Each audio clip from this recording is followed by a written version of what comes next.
بسم اللہ الرحمن الرحیم۔ حضرات، ایک مرتبہ سورہ الحمد، 3 مرتبہ سورہ اخلاص پڑھ کر مرحوم سید محمد تقی ابن اصغر علی مرحوم کی روح کو ایصال فرما دیں۔ آج کی دعا میں ہم اس طرح سے دعا کرتے ہیں کہ اللہم ارزقنی فیہ الستر والعفاف۔ اے میرے معبود، اس ماہ مبارک رمضان میں ہمارے گناہوں کو چھپا دے اور ہمیں عفت عطا کر۔ والبسنی فیہ لباس القنوع، اور ہمیں لباس قناعت بنا دے۔ والکفاف، اور لباس کفایت بنا دے۔ وتنجنی فیہ من احذر واخاف بمعصیتک، اور ہمیں نجات دے ہر ان چیزوں سے کہ جس چیز سے تو نے ڈرایا ہے اور خوف دلایا ہے۔ یا عصمت الخائفین، اے خوف کرنے والوں کو اپنی حفاظت میں لینے والے۔ پیغمبر اسلام ختم مرتبہ حضرت محمد مصطفیٰ صلی اللہ علیہ وآلہ وسلم کا ارشاد گرامی ہے کہ جو شخص اس دعا کی تلاوت کرے گا، اس دعا کو پڑھے گا صرف ایک مرتبہ رمضان میں، تو اسے جو ثواب ملے گا اللہ کی بارگاہ سے وہ یہ ہے کہ اسے بخش دیا جائے گا، یعنی اس کی بخشش ہو جائے گی۔ اور یہی نہیں بلکہ پیغمبر اسلام کا قول ہے کہ اگر کوئی شخص اس دعا کو پڑھے گا تو اس کے گزشتہ اور اب تک جو اس نے اعمال انجام دیے ہیں برے، ان تمام برائیوں کو اللہ ختم کر۔ اور یہی نہیں بلکہ موجودہ جو برائیاں اس نے کی ہیں اور کر کے آیا ہے، ان برائیوں کو اللہ نیکیوں میں تبدیل کر دے گا۔ یہ اس دعا کی افادیت اور فائدہ ہے کہ اگر کوئی ایک موقع پڑھے گا تو اس کی بخشش ہو جائے گی، اس سے گزشتہ اور موجودہ گناہ بخش جائیں گے، یہاں تک کہ اس کی برائیاں نیکیوں میں تبدیل ہو جائیں گی۔ اس کے اندر جس صفت کی طرف پیغمبر اسلام نے اشارہ کیا ہے وہ ہے ستر اور عفاف۔ ستر کا مطلب ہوتا ہے چھپانا، ستر کا مطلب ہوتا ہے اپنے اندر ڈھانپ لینا۔ ستر کے معنی بس یوں سمجھیں کہ جیسے آپ نے دیکھا ہوگا کہ مرغی جب انڈے بچے اس سے نکلتے ہیں اور بہت زیادہ بچے اس کے بعد ہوتے ہیں، تو مرغی جو اپنے بچوں کے سلسلے میں کوئی خطرہ محسوس کرتی ہے، کوئی نقصان محسوس کرتی ہے، تو مرغی کا سب سے پہلا کام یہ ہوتا ہے کہ پروں کو پھیلا کر کے بچوں کو اپنے اندر سمیٹ، اسی چیز کو صبر کہتے ہیں۔ تو اللہ یعنی پروردگار عالم بھی اپنے بندوں کو گناہوں سے بچاتا ہے، اور یہی نہیں بچاتا ہے بلکہ ان کے گناہوں کو چھپاتا بھی۔ یعنی اگر کوئی غلطی کر جاتے ہیں، کوئی لغزش ہو جاتی ہے تو اسے عام نہیں کرتا ہے، انہیں ذلیل نہیں کرتا ہے، انہیں اس گناہ کے بنا پر رسوائی کا سامنا نہیں کرنے دیتا۔ یہ صبر کی خاصیت اور صفت اللہ کی ہے۔ لہذا یہ کہا جاتا ہے اللہم ارزقنی فیہ الستر والعفاف، اے میرے معبود مجھے وہ ستر والی کیفیت جو تیری صفت ہے مجھے عطا کر دے کہ میں بھی گناہوں کو دوسروں کو چھپا دوں، کسی کا عیب کو ظاہر نہ کروں۔ جیسے مرغی اپنے پروں کے درمیان میں اپنے بچوں کو چھپا دیتی ہے، جیسے اللہ اپنے بندے کے کیے ہوئے گناہ کو چھپا دیتا ہے، مجھے بھی اس بات کی قوت ادا کر کے میں دوسرے مومن کے عیب کو دیکھنے کے بعد اسے چھپا لوں، اسے ظاہر کر کے اسے رسوا نہ کروں۔ یہ ہمارے سماج کی بڑی کوتاہی ہے کہ ہم اگر کسی کے عیب کو جان جاتے ہیں تو جب تک کہ 2-4 آدمی سے اسے بیان نہیں کر دیتے ہمیں چین نہیں آتا ہے، حالانکہ یہی چیز ہم اپنے لیے پسند نہیں کرتے ہیں۔ یعنی اگر اسی کی جگہ پر ہم ہوتے اور ہم نے کوئی غلطی کی ہوتی تو ہم یہ چاہتے کہ اسے کسی کو معلوم نہ ہو، لیکن ہم وہ خود نہیں کام کرتے۔ ہمیں کسی کا عیب اگر معلوم ہو گیا تو اس عیب کو لوگوں کے درمیان میں بیان کرتے ہیں. لیکن اگر یہی کہا جائے کہ کیا تمہارا عیب بھی لوگوں سے بیان کیا جائے تو وہ قطعاً برداشت نہیں کرے گا. لہٰذا یہ اللہ کی صفتوں میں سے ایک صفت ہے. پیغمبر اسلام کی حدیث ہے کہ پیغمبر فرماتے ہیں لا یکون المؤمن حتی یکون فیہ ثلاث خصال، یعنی کوئی مومن اس وقت تک مومن نہیں ہو سکتا جب تک کہ اس کے اندر 3 صفتیں نہ پائی جاتی ہیں. سنت من اللہ، ایک اللہ کی سنت ہے. ایک اللہ کی سنت ہے جو اگر بندے کے اندر نہیں پائی تو مومن نہیں ہے. وہ اگر وہ صفت ہمارے درمیان نہیں پائی جاتی ہے تو ہم مومن نہیں ہیں. اور وہ صفت کیا ہے؟ سنت من اللہ کتمان سر، رازوں کو چھپانا، عیبوں کو چھپانا، یہ اللہ کی سنت ہے، اسے ہمارے اندر ہونا چاہیے. وہ سنت النبی ہی، اور نبی کی سنت کیا ہے؟ مدارات الناس، لوگوں کے ساتھ اچھا ہوتا ہے. اپنے لوگوں کے درمیان تو ہر انسان اچھا ہوتا ہے، اپنے دوست کے ساتھ ہر ایک کا سلوک اچھا ہوتا ہے، اپنے گھر والوں کے ساتھ سلوک اچھا ہوتا ہے. لیکن کمال انسانیت یہ ہے کہ انسان کا عام لوگوں کے ساتھ سلوک اچھا ہونا چاہیے. کامن پیپل جو ہوتے ہیں، عوام الناس ہوتے ہیں، جن کا ہم سے کوئی رشتہ نہیں ہے، ہمارا رشتہ ان کا یہ کہ وہ بھی اللہ کے بندے اور ہم بھی اللہ کے بندے، وہ بھی اللہ کے مخلوق ہیں، ہم بھی اللہ کے مخلوق ہیں. لہذا ہم ان کی ان بندوں کے سے قریب ہوں اور ان کے ساتھ اچھا برتاؤ کریں. یہ پیغمبر کی سنت ہے. وہ سنت من ولی ہے، اور اس پیغمبر کے ولی کی سنت بھی ہے. وہ کیا ہے؟ الصبر من البعثاء والضراء، جب مسائل مشکلات آئے تو صبر کرے، پیشنس رکھے، قوت صبر اپنے ہاتھ سے چھوٹنے نہ پائے. جب مسلسل اللہ نعمتیں دے رہا تھا تو ہم خوش ہو رہے تھے. اگر آج اس نے ہمیں ذرا سے اگر آزمائش میں ڈال دیا ہے تو ہم بے صبر ہو جائیں.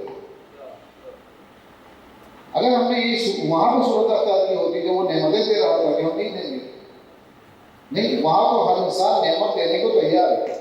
تو جب وہ نعمتیں دیتا ہے، بے شمار نعمتیں دیتا ہے، اگر وہی پروردگار، اگر وہی خالق و مالک کسی مشکلات کو مبتلا کر کے انسان کو آزمانا چاہتا ہے، یہ اس کی مصلحت ہے، وہ بہتر جانتا ہے وہ کیا کرنا چاہتا ہے. ہمیں نکھارنا چاہتا ہے کہ ہمیں مبتلا کرنا چاہتا ہے، کہ ہمیں آزمانا چاہتا ہے، کہ ہمارے ایمان کو ظاہر کرنا چاہتا ہے، کہ ہمارے کفر کو باہر نکالنا چاہتا ہے، ہمارے نفاق کو دور کرنا چاہتا ہے، ہمارے گناہوں کا کفارہ کرنا چاہتا ہے. نہیں معلوم. لہذا ہمارا کام کیا ہوگا؟ الصبر من البعثاء والضراء، ہمارا کام ہے کہ ہم صبر کریں، نعمتیں ملے تو شکر خدا کریں، اور جب مصائب اور مشکلات کو صبر کریں.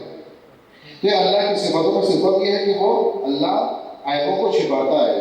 آپ دونوں پڑھتے ہیں یا من اظہر الجمیل وستر القبیح، اے وہ جو کہ خوبصورت چیزوں کو ظاہر کر دیتا ہے. اگر بندے کے اندر کوئی تھوڑی سی بھی اچھی صفت پائی جاتی ہے تو اللہ اسے ظاہر کر دیتا ہے، لوگوں کے سامنے ظاہر کرتا ہے، لوگوں کے سامنے ظاہر کرتا ہے.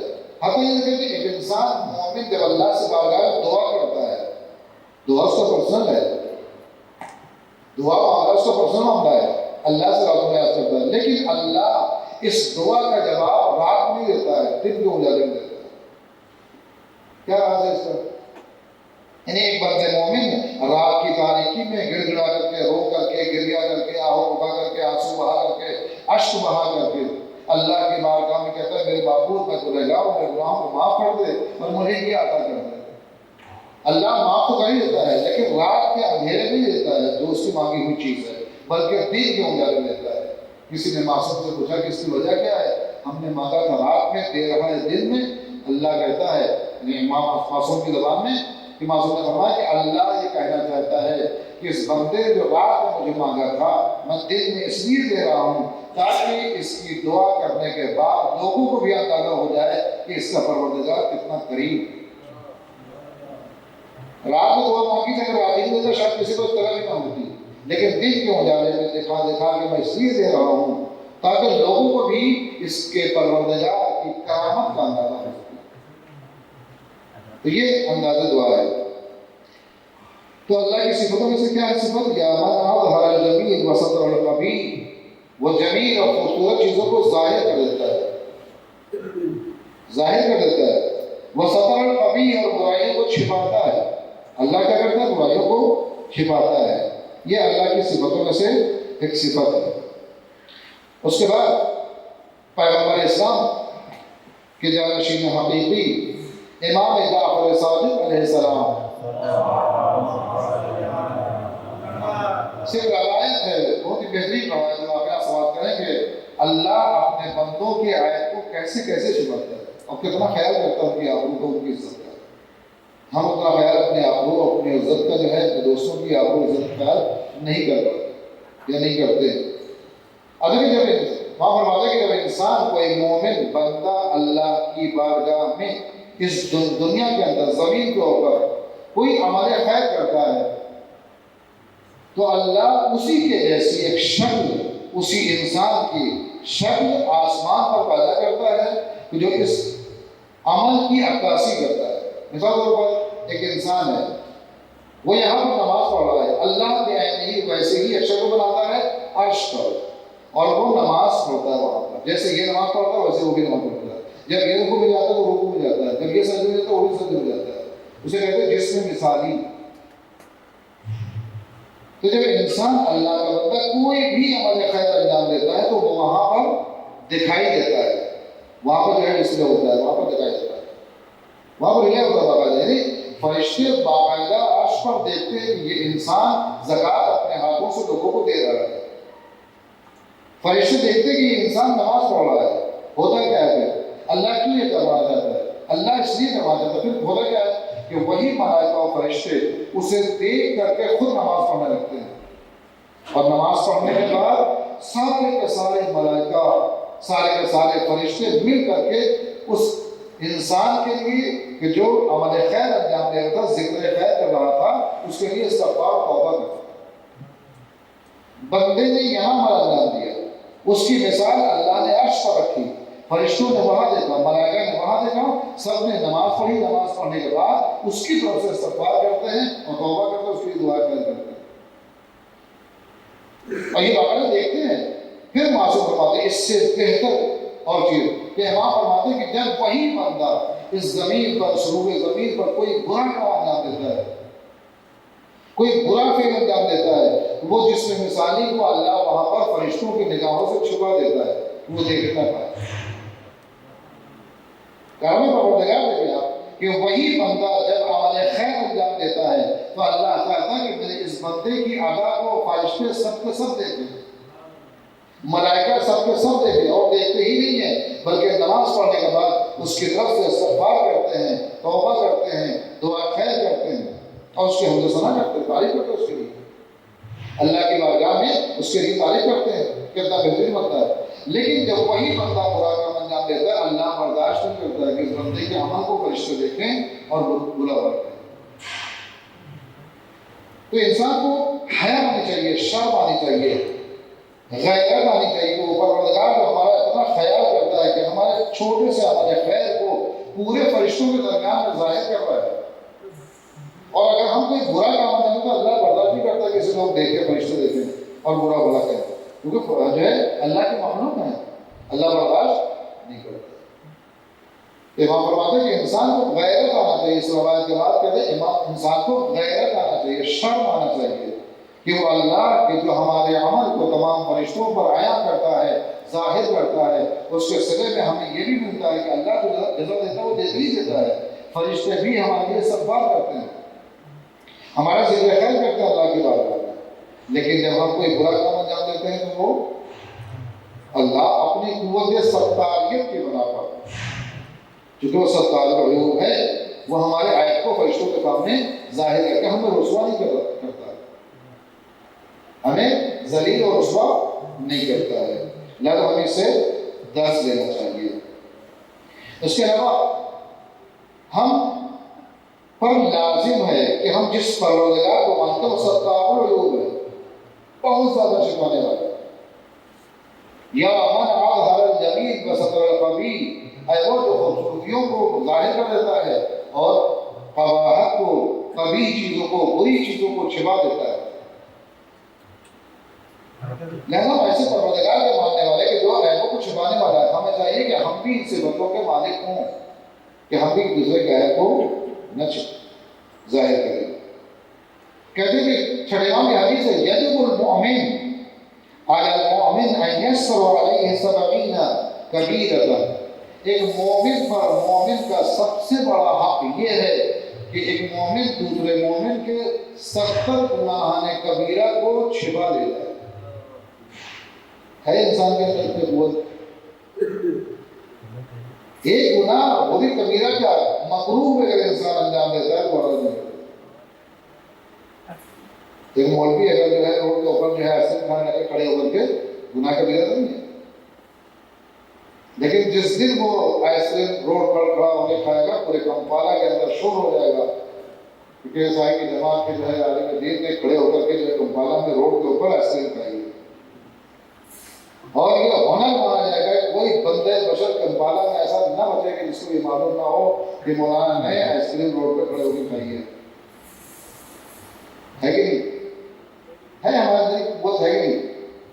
بتانے میں قوت ہے لیکن اللہ کہہ دیتا ہے اس کے برعکس ہے.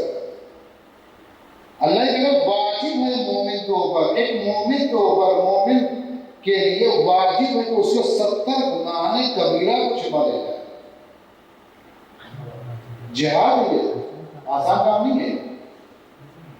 ہماری کیفیت دیکھیں، ایک بندے مومن کوئی چھوٹا سا کام نازیبا حرکت کر جاتا ہے، نہ وہ مکروہ ہے نہ وہ مباح ہے نہ جو ہے حرام ہے نہ ناجائز ہے نہ غیر شرعی طور پر کوئی پرواہ نہیں، بس صرف سماج کے اعتبار سے جیسا وہ کام برا اس کو جو ہے بیان کیا جاتا ہے، ظاہر کیا جاتا ہے، اس کو رسوا کیا جاتا ہے. یعنی ہمارے دل کے اندر کسی کے لیے جگہ نہیں ہے. تو جب ہمارے دل کے اندر کسی کی جگہ نہیں ہے تو کسی کو ہمارے یہاں کیسے ہو جائے گی؟ یہ سوچنا چاہیے انسان. لہٰذا اتنا کلیجہ انسان کا وسیع ہونا چاہیے، اتنا کلیجہ بڑا ہونا چاہیے کہ ہم ایک گناہگار کو اپنے درمیان میں برداشت نہیں کر پاتے. پیغمبر نے کیسے کیسے لوگوں کو برداشت کیا؟ موسیٰ کی قوم میں سب اچھے تھے، نوح کے قافلے میں سب اچھے تھے، ابراہیم کے ساتھ چلنے والے سب اچھے مومن تھے. نہیں، ہر طرح کے افراد تھے لیکن برداشت نہیں کیا. موقع دے سامنے والے کو سدھرنے کا موقع دے، سوچنے کی ان کے اندر صلاحیت پیدا کرے، فکر دیں اسے. آپ بازو نہ پکڑے ورنہ بغاوت ہو جائے گی. اگر کوئی انسان آج کے زمانے کے اندر بھی اس لیے کہ کوئی انسان نہیں چاہتا ہے کہ اگر میں چوری کروں تو کوئی کہے کہ چور ہو. آپ اسے کہیں اچھے الفاظ میں کہیں، آپ عزت آبرو کے ساتھ اس کا پاس و لحاظ کرتے ہوئے آپ اس کو جو ہے روکے. آپ اسے فکر دیں کہ چوری کرنا بری چیز ہے، اسے فکر دیں کہ عمل قبیح ہے. انہیں ظاہر ہو جائے گا آپ کہیں کہ تم چور ہو، تم نے چوری کیا ہے تو بغاوت کھل جائے گا، سماج کے اندر فساد کر جائے گا. زمانہ بڑا شور ہے. اب آج کے زمانے کے اندر چور کو چور نہیں کہہ سکتے. تو یہ چیز ہے کہ عیب کو چھپانا چاہیے. اور اگر کسی کو اصلاح کا شوق ہے تو وہ اصلاح کے فرائض کو سمجھے، اصلاح کی کنڈیشن کو پہلے معلومات کرے کہ وہ اصلاح کے فرائض کیسے ہیں، اصلاح کی کنڈیشنز کیا ہے، کون کون صورتوں میں انسان جو ہے. لیکن انسان نے سن لیا خالی کہ امر بالمعروف و نہی عن المنکر جو ہے ہر انسان پر واجب ہے. اب جہاں پہنچا فوراً نہ بوڑھا دیکھا نہ بچہ نہ جوان بازو پکڑا کھینچ کے لا کے تم نے وضو غلط کیا. تم نے بوڑھے کو نہیں کیا بلکہ اسلام کھینچ کے بات کرتے کہ تم نے اس آدمی کو جو ہے اس بوڑھے آدمی کو رسوا نہیں کیا ہے بلکہ اسلام کو رسوا کیا، شریعت کو پامال کیا. کس نے اجازت دے دی ہے کہ آپ منہ پر فوراً کہیں کہ تم نے وضو غلط کیا؟ کیا وہ امام حسن علیہ السلام کا واقعہ انسان کو یاد نہیں ہے؟ امر بالمعروف و نہی عن المنکر واجب ہے، لیکن کب واجب ہے؟ جب انسان کو یقین پیدا ہو جائے کہ ہمارے اس بیان کرنے سے سامنے والے کے سامنے ہماری عزت نہیں جائے گی، ہماری آبرو ریزی نہیں ہوگی، ہماری غربت باقی رہے گی.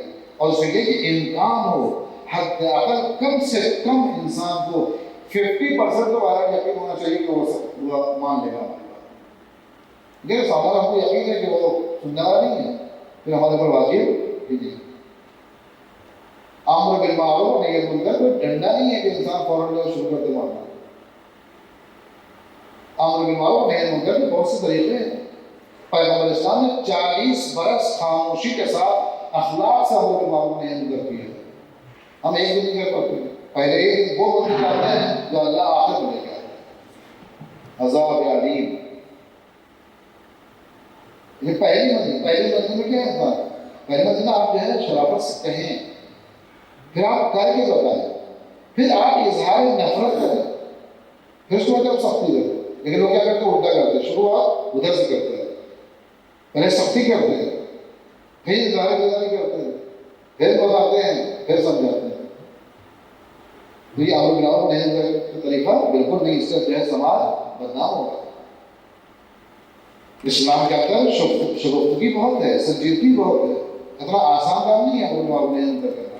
اگر اتنا آسان کام ہوتا تو ہر الگ الگ کے حوالے کر دیے. لہٰذا امر بالمعروف نہی عنہ المنکر کرنے کے لیے بھی انسان کو پہلے تو صلاحیت ہونا چاہیے، پھر اس صلاحیت کو استعمال کرنے کا طریقہ آنا چاہیے. میں نے کبھی کہا تھا کہ علم کے ساتھ ساتھ حکمت کا ہونا ضروری ہے. یعنی آپ کو معلوم ہے کہ وہ علم کیسے استعمال کیا جائے. دوائیں میڈیکل اسٹور کے اندر بہت رکھی رہتی ہیں، جا کے کھا لیجیے. ویسے نہیں کرتا جب تک کہ ڈاکٹر دیکھ کے نہ دے، جب کہ ڈاکٹر جو ہے آپ کو سمجھائے نہیں. ڈاکٹر بعد نشان بنا دیتا ہے، یہ دوا آپ کو اس وقت کھانی، یہ دوا آپ کو اس وقت کھانی. یہ دوا آپ کیوں نہیں کھا رہے؟ دوا ہوتی ہے، دوا شفا کے لیے ہوتی ہے. آپ مریض ہیں وہ کھا لینا چاہیے نہیں، جیسا ڈاکٹر کہے گا ویسا. تو یہ حکمت کا ہونا ضروری ہے. علم کے ساتھ ساتھ حکمت کا ہونا لازم ہے. یعنی جو چیز آپ عمل میں لانا چاہتے ہیں اس کے بارے میں آپ کو علم ہونا چاہیے کہ ہم کیسے استعمال کریں. صرف تلوار کاٹتی ہے، معلوم ہے تلوار کاٹتی ہے، لیکن ہر آدمی تلوار نہیں کر سکتا. تلوار کاٹتی ہے مگر ہاتھ چلے. ہر ایک انسان سے جو ہے تلوار نہیں چلائی جاتی ہے. ہر ایک انسان بندوق نہیں چلا سکتا. ہر انسان تبلیغ بھی نہیں کر سکتا. سیکھنا پڑتا ہے اس کے لیے. تو یہ سب سے پہلا واجب ہے کہ جو واقعہ بہت ہی اہم مسئلہ ہے.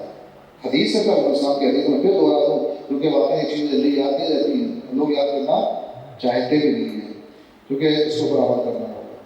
کہ پیغمبر اسلام کی حدیث ہے کہ ایک مومن کے اوپر سب سے واجبی حق یہ ہے کہ اس کے اندر اتنی ایبلٹی ہونا چاہیے، اتنی صلاحیت ہونی چاہیے، اتنا قوت ہاضمہ ہونا چاہیے کہ سامنے والے مومن کے 70 گناہان کبیرہ کو حذف کر سکے، چھپا سکے، مغفر رکھ سکے، آیا اگر تو اسے رسوا نہ کرے. اب اس حدیث کے مقابلے میں ہم اپنا جائزہ لیں تو خود اندازہ ہو جائے گا کہ ہم کیا کر رہے ہیں اور حدیث کیا چاہتی ہے. اس کے علاوہ یعنی کہ ستر پوشی کے ساتھ ساتھ ہمیں کیا چاہا؟ عفت چاہیے. عفت کیا ہے؟